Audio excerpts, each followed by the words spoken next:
Certainly, when speaking of the most renowned German pilots who participated directly in the battles of World War II on the side of the Third Reich, it is impossible to ignore, without a doubt, the outstanding figure of Erich Hartmann. This ace, known for his unsurpassed piloting skills and combat training, managed to record a total of 352 confirmed aerial victories on his personal combat account, making him one of the most successful pilots in the history of aviation. Moreover, it is worth emphasizing that the vast majority of these victories, namely 344, were won on the Eastern Front in fierce battles against the Soviet Air Force. In total, Erich Hartmann took part in 808 aerial battles, demonstrating incredible resilience and skill. During the war, he was shot down 14 times, but fortunately remained alive and was captured twice, which did not break his fighting spirit. He flew mainly the Messerschmitt Bf 109 fighter, being one of the most valuable pilots of the 52nd Fighter Wing. In our time, when passions have somewhat subsided and it has become possible to look more objectively at the events of the past, there is a widespread opinion that the total number of victories that are officially attributed to Hartmann is somewhat exaggerated. Nevertheless, even if we take this assumption into account and assume that not all of his victories were confirmed, it cannot be denied that he possessed vast combat experience and the highest level of skill as a fighter pilot, which made him an extremely dangerous opponent in the sky, capable of single-handedly changing the course of an aerial battle. He was first captured on August 19, 1943, when during fierce fighting over the territory of the Donetsk region, his plane was severely damaged as a result of being hit by debris from a Soviet plane he himself had shot down. However, according to other, less common data, Erich's plane was shot down by anti-aircraft fire, which was not uncommon in those years. After making a forced landing on enemy territory, he was immediately captured by Soviet soldiers, who did not miss the opportunity to capture such a valuable enemy ace. However, to the surprise of many, this first period of captivity turned out to be surprisingly short. Hartmann managed to show remarkable ingenuity and simulated a serious injury, and then, taking advantage of the distraction of the convoy during transportation, managed to escape successfully, after which he quickly returned to the front line, where his own people were waiting for him. He was captured for the second time after Germany suffered its final defeat in World War II, Hartmann having demonstrated yet another disobedience to the orders of the command and carrying out a reconnaissance flight after the end of all hostilities, did not avoid battle and entered into an aerial engagement with a pair of Soviet Yak-7 fighters. During this short but intense battle, he shot down one plane and then, switching his attention, went on the attack against the second. But at that moment, like a jack-in-the-box, American Mustang fighters appeared nearby, which forced him to abandon further pursuit. I ask you to pay special attention to our channel and gladly subscribe, as well as press the like button, so that in the future you can enjoy receiving even more interesting and exciting stories about the events of World War II, and familiarize yourself with the opinions of the direct participants in these historical events from various sides. Realizing that he was in a very dangerous position and could be squeezed from two sides at any moment, the German pilot, showing resourcefulness, took advantage of the smoke screen that had arisen over the Czech city of Brno, which helped him to escape from pursuit, after which he landed safely at his airfield. After landing, without wasting time, he decided to destroy his plane by blowing it up so that it would not fall into the hands of the enemy under any circumstances, after which he surrendered without resistance to the 90th Infantry Division of the United States Army.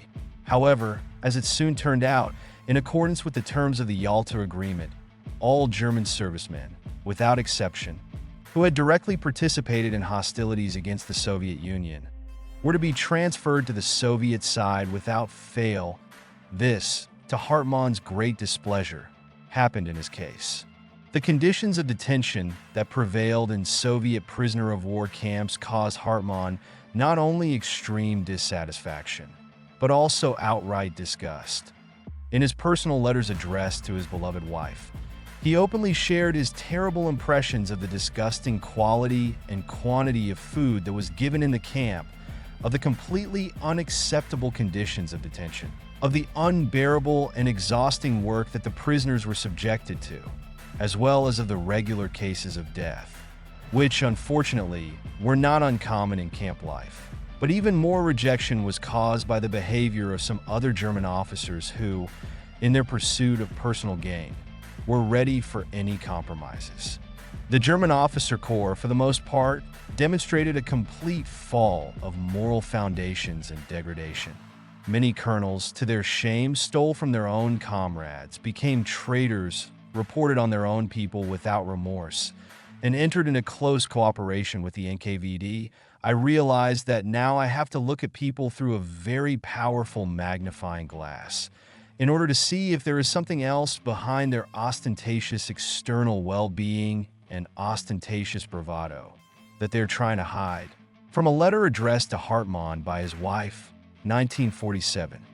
Soon, luck finally smiled on him, and this outstanding pilot was transferred to a camp intended for senior officers, which was located in Gryazovets, Volga region. Here, the conditions of detention turned out to be somewhat better than in the previous camps.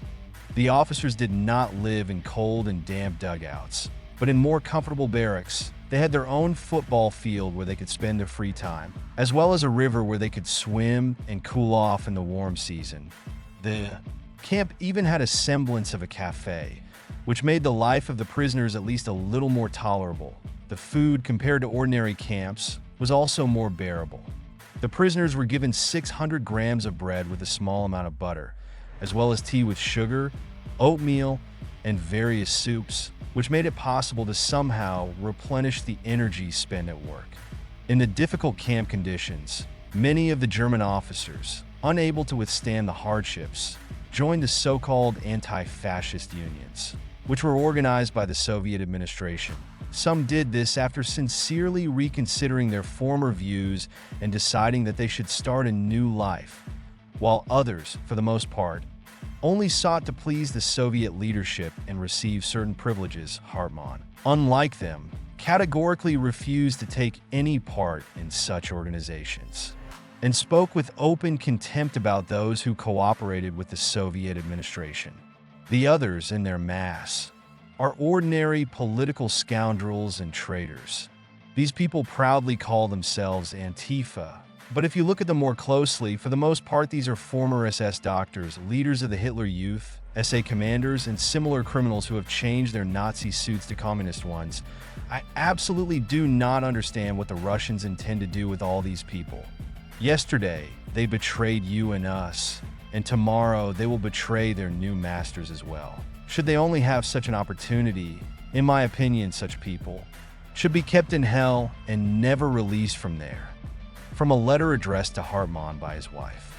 Even when he was offered freedom in exchange for his voluntary service in the newly created Air Force of the German Democratic Republic, Hartmann, showing a certain degree of irony, replied that before making this important decision, he had to go home and discuss this offer with his beloved wife. His irony, unfortunately, was not appreciated, and he remained in the camp, continuing to serve his sentence. Sometimes they tried to intimidate him, but strangely enough, these methods of influence did not have much success.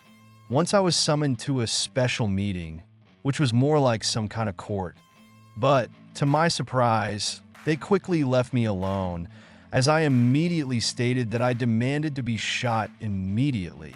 As it turned out, such a development of events did not suit them at all.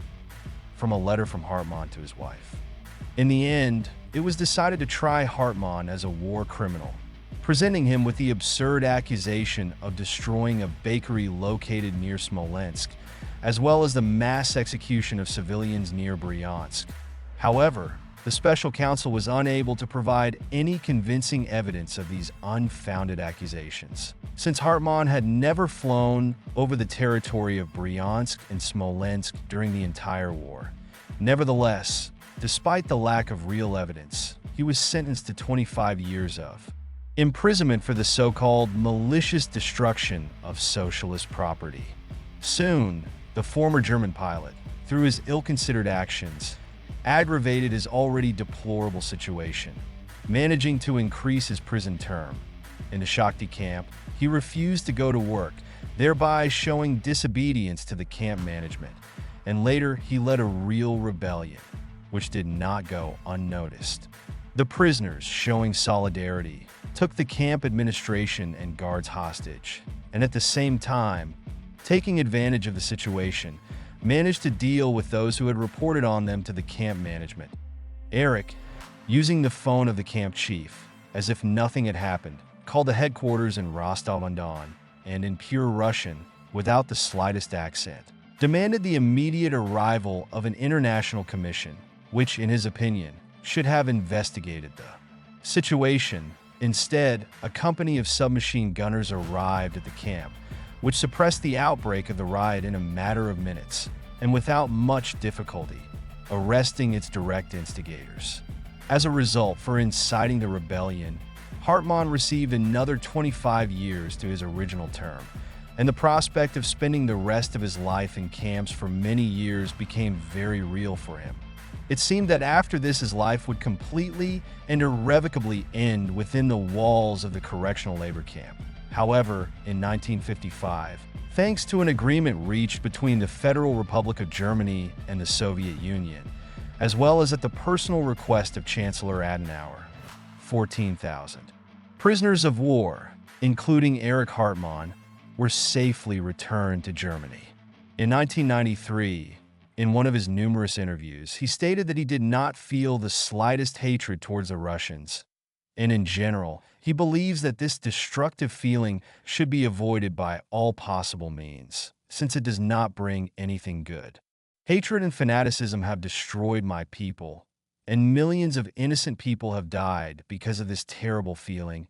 I very much hope that most people in the world do not experience this destructive feeling, which brings nothing but suffering. You cannot hate because hatred eats you from within, turning your life into hell. Goodbye.